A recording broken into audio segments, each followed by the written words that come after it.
পংকজ পাঠকক যোৱাকালি গোৱালপাৰাত ৰাজহুৱা স্থানত যি অপমান কৰিলে, তেওঁক কাণত ধৰাই উঠা বহা কৰালে বা গুৰিয়ালে, হেঁচাহেঁচি কৰিলে, ঠেলাঠেলি কৰিলে, যি মৰেল পুলিচিং কৰিলে, তাক আমি নেমচুৰ ফালৰ পৰা ধিক্কাৰ দিছোঁ, গৰিহণা দিছোঁ।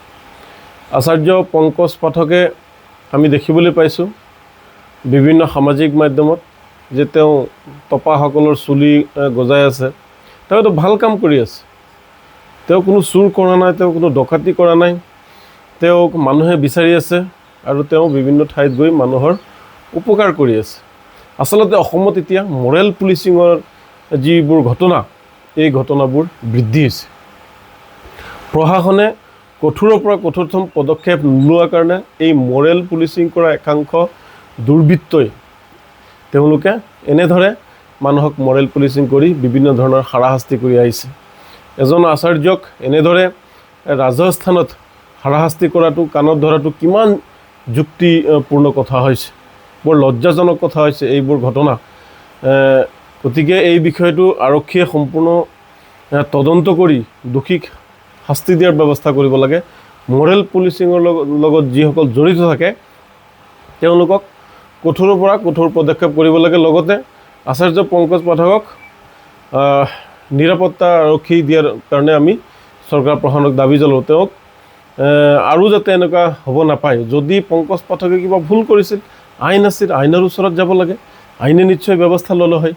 গতিকে তেওঁলোক আইনৰ ওপৰত বিশ্বাস নকৰি নিজেই এনেকুৱা যি হাতত আইন উঠাই লৈছে, এয়া কোনো কাৰণতে ৰেহাই দিব নোৱাৰি। প্ৰশাসনে ইয়াৰ বিৰুদ্ধে ব্যৱস্থা ল'বই লাগিব।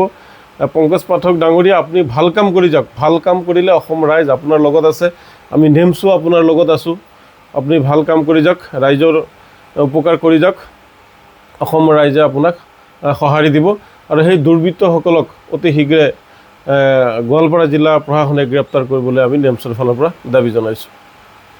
পংকজ পাঠকক যোৱাকালি গোৱালপাৰাত ৰাজহুৱা স্থানত যি অপমান কৰিলে, তেওঁক কাণত ধৰাই উঠা বহা কৰালে বা গুৰিয়ালে, হেঁচাহেঁচি কৰিলে, ঠেলাঠেলি কৰিলে, যি মৰেল পুলিচিং কৰিলে, তাক আমি নেমচুৰ ফালৰ পৰা ধিক্কাৰ দিছোঁ, গৰিহণা দিছোঁ। আচাৰ্য পংকজ পাঠকে আমি দেখিবলৈ পাইছোঁ বিভিন্ন সামাজিক মাধ্যমত যে তেওঁ টপাসকলৰ চুলি গজাই আছে। তেওঁ এটা ভাল কাম কৰি আছে। তেওঁ কোনো চুৰ কৰা নাই, তেওঁ কোনো ডকাতি কৰা নাই, তেওঁক মানুহে বিচাৰি আছে আৰু তেওঁ বিভিন্ন ঠাইত গৈ মানুহৰ উপকাৰ কৰি আছে। আচলতে অসমত এতিয়া মৰেল পুলিচিঙৰ যিবোৰ ঘটনা, এই ঘটনাবোৰ বৃদ্ধি হৈছে। প্ৰশাসনে কঠোৰৰ পৰা কঠোৰতম পদক্ষেপ নোলোৱাৰ কাৰণে এই মৰেল পুলিচিং কৰা একাংশ দুৰ্বৃত্তই তেওঁলোকে এনেদৰে মানুহক মৰেল পুলিচিং কৰি বিভিন্ন ধৰণৰ হাৰাশাস্তি কৰি আহিছে। এজন আচাৰ্যক এনেদৰে ৰাজহুৱা স্থানত হাৰাশাস্তি কৰাটো, কাণত ধৰাটো কিমান যুক্তিপূৰ্ণ কথা হৈছে, বৰ লজ্জাজনক কথা হৈছে এইবোৰ ঘটনা। গতিকে এই বিষয়টো আৰক্ষীয়ে সম্পূৰ্ণ তদন্ত কৰি দোষীক শাস্তি দিয়াৰ ব্যৱস্থা কৰিব লাগে। মৰেল পুলিচিঙৰ লগত যিসকল জড়িত থাকে তেওঁলোকক কঠোৰৰ পৰা কঠোৰ পদক্ষেপ কৰিব লাগে। লগতে আচাৰ্য পংকজ পাঠকক নিৰাপত্তা আৰক্ষী দিয়াৰ কাৰণে আমি চৰকাৰ প্ৰশাসনক দাবী জনাওঁ। তেওঁক আৰু যাতে এনেকুৱা হ'ব নাপায়। যদি পংকজ পাঠকে কিবা ভুল কৰিছিল, আইন আছিল, আইনৰ ওচৰত যাব লাগে, আইনে নিশ্চয় ব্যৱস্থা ল'লে হয়। গতিকে তেওঁলোক আইনৰ ওপৰত বিশ্বাস নকৰি নিজেই এনেকুৱা যি হাতত আইন উঠাই লৈছে, এয়া কোনো কাৰণতে ৰেহাই দিব নোৱাৰি। প্ৰশাসনে ইয়াৰ বিৰুদ্ধে ব্যৱস্থা ল'বই লাগিব।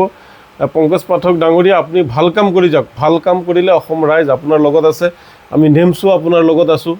আপুনি ভাল কাম কৰি যাওক, ৰাইজৰ উপকাৰ কৰি যাওক, অসম ৰাইজে আপোনাক সঁহাৰি দিব। আৰু সেই দুৰ্বৃত্তসকলক অতি শীঘ্ৰে গোৱালপাৰা জিলা প্ৰশাসনে গ্ৰেপ্তাৰ কৰিবলৈ আমি নেমচৰ ফালৰ পৰা দাবী জনাইছোঁ। যিকোনো খবৰৰ বাবে যোগাযোগ কৰক 7099017330 লগতে 7099017110 নম্বৰত।